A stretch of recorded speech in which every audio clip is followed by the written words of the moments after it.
নমস্কার বন্ধুরা, প্রতিদিনের রান্নায় আরও একবার সকলকে স্বাগত জানাই। দেখুন, আজকে বানিয়েছিলাম গাজরের পায়েস, যেটা খেতে হয়েছিল কিন্তু একদম অপূর্ব স্বাদে। সন্ধেবেলায়, শীতের সন্ধ্যায় খুব ভাল লাগে খেতে। দেখুন, বানানোর জন্য আমি এখানে নিয়ে নিয়েছি গোবিন্দভোগ চাল। আমি 4 চামচ মতো গোবিন্দভোগ চাল নিয়েছি। তবে আপনার হাতের কাছে যদি গোবিন্দভোগ চাল না থাকে, সেক্ষেত্রে আপনারা আতপ চাল নিতে পারেন। এরপরে আমি দিয়ে দিচ্ছি 6-7টা মতো কাজু। এরপরে ভালো করে ধুয়ে নিয়ে হালকা উষ্ণ গরম জলে এটাকে আধ ঘন্টার জন্য ভিজিয়ে রেখে দেব। যদি হাতে সময় থাকে সেক্ষেত্রে আপনারা ঠান্ডা জলে 1 ঘন্টা ভিজিয়ে রাখবেন, তাহলেই হবে। এখন এটা সাইডে সরিয়ে রেখে দিই ঢাকা দিয়ে। আর গাজর লাগছে, সেজন্য গাজরটাকে একটু পরিষ্কার করে নিই। গাজরের 2 পাশ একটুখানি কেটে নেব। এই পায়েসটা একবার বানিয়ে নেবেন, সকলেই কিন্তু খেয়ে প্রশংসা করবে, খুব সুন্দর হয়েছিল। গাজরের গাটা আমি এভাবে করে একটু পরিষ্কার করে নিচ্ছি, তারপরে ভালো করে পরিষ্কার জলে ধুয়ে নেব।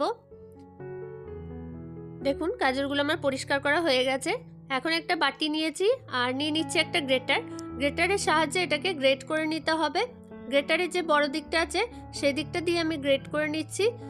ছোট দিকটা দিয়ে যদি গ্রেট করা হয় সেক্ষেত্রে কিন্তু লাচ্চাগুলো একদমই পাতলা হয়ে যাবে আর পায়েসটা খেতে খুব একটা ভালো লাগবে না।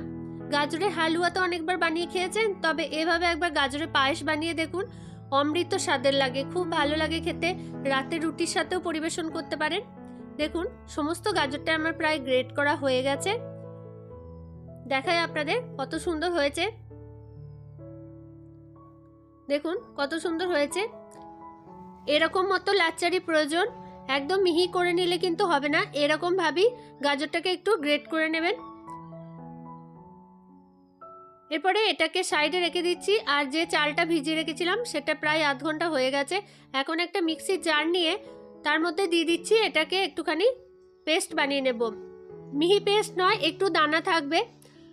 এভাবেই আমি চাল আর কাজুটাকে একটুখানি বেটে নেব। দেখুন বাটা হয়ে গেছে।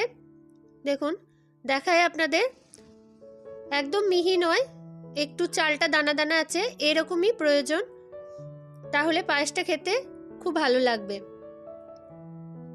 এখন গ্যাসে একটা কড়াই বসিয়ে নেব। আর কড়াইয়ে কোনো রকম ঘি বা সাদা তেল নয়, দিয়ে দিচ্ছি গ্রেট করে রাখা গাজরটা। গ্যাসের ফ্লেমটা কিন্তু একদমই লোতে রাখতে হবে। এখন যে গাজরটা আমি গ্রেট করে রেখেছিলাম সেই গাজরটাকেই দিয়ে দিচ্ছি। তেল বা ঘি কিন্তু দিচ্ছি না। এরপরে এর ওপরে দিয়ে দিচ্ছি 100 গ্রাম মতো চিনি। চিনিটাকে খুন্তির সাহায্যে মিশিয়ে নেব না, একটুখানি চারিপাশে ছড়িয়ে নেব।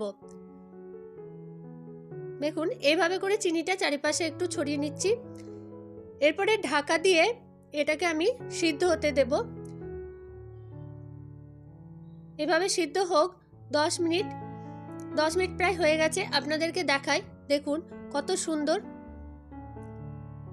জলের ভাপেতেই কিন্তু আমি এক্সট্রা করে কোনো জল দিইনি। ঢাকা দেওয়ার ফলে যে ভাপটা হয়েছে তাতেই কিন্তু চিনিটাও গলে গেছে, গাজরটাও অনেকটা নরম হয়ে এসছে। এইভাবে করলে গাজরটা কিন্তু গলে যাবে না। তেলে ভাজার, জল দেওয়ার কোনো রকম কোনো প্রয়োজন নেই, ঘিয়েরও কোনো প্রয়োজন নেই। দেখুন, এইভাবেই সুন্দরভাবে গাজরটা আমার সিদ্ধ হয়ে গেছে। এভাবে গাজরটা করলে গাজরটা পায়েসের মধ্যে কিন্তু গলে যাবে না। দেখুন, একটুখানি রসটা টেনে গেলেই আমি এর মধ্যে দিয়ে দেব 700 গ্রাম মতো দুধ। 700 দুধ আমি এখানে দিয়ে দিচ্ছি। এরপরে এই দুধটা ফুটিয়ে জাল দিয়ে নিতে হবে। যেরকম দেখাচ্ছি সেরকম ভাবে একবার বানিয়ে নেবেন, খুব ভালো লাগবে খেতে। এখন দিয়ে দিচ্ছি 2টো ছোট এলাচ। এলাচের মুখগুলো একটুখানি ফাটিয়ে নিয়েছি। দেখুন, আর চারিপাশে মালাইটা একটু খুন্তির সাহায্যে ছাড়িয়ে ছাড়িয়ে দেবেন, তাহলে টেস্টটা খুব ভালো আসবে। এখন গ্যাসের ফ্লেমটা মিডিয়ামে আছে। এভাবে করি দুধটাকে আমি জাল দিয়ে নিচ্ছি। এখন যে চাল বাটাটা আছে সেটা দিয়ে দেব। দুধটা 7-8 মিনিট মতো ভালোভাবে ফুটে গেলেই হবে, বেশিক্ষণ ফোটানোর দরকার নেই। এখন চালটা দিয়ে ফোটালেই এটা ঘন হয়ে যাবে। চালটা দিয়ে 5 মিনিট মতো ফোটালেই চালটা যেটা আছে সেটা কিন্তু পুরোপুরি সিদ্ধ হয়ে আসবে। যেহেতু গরম জলে ছিল তাই আগে থেকেই অনেকটা নরম হয়ে আছে। এখন বাকি চালটা পুরো সিদ্ধ হয়ে যাবে। দেখুন 5 মিনিট প্রায় কমপ্লিট। দেখুন কতটা ঘন হয়েছে, কতটা সুন্দর হয়েছে। দেখুন বেশিক্ষণ লাগে না, খুব সহজে চটজলদি বানিয়ে নিতে পারেন। রাতের রুটির সাথে পরিবেশন করতে পারেন বা সন্ধ্যাবেলায় খেতে পারেন। বাচ্চা থেকে বড় সকলেই পছন্দ করবে অপূর্ব স্বাদের এই গাজরের পায়েসটা। এখন একটুখানি খোয়া ক্ষীর আমি দিয়ে দিচ্ছি। যদি হাতের কাছে খোয়া ক্ষীর না থাকে সেক্ষেত্রে আপনারা আমুল দুধ দিতে পারেন, সেটাও ভালো লাগবে। এখন খোয়া ক্ষীরটা দিয়ে ভালো করে একটু মিশিয়ে নিচ্ছি।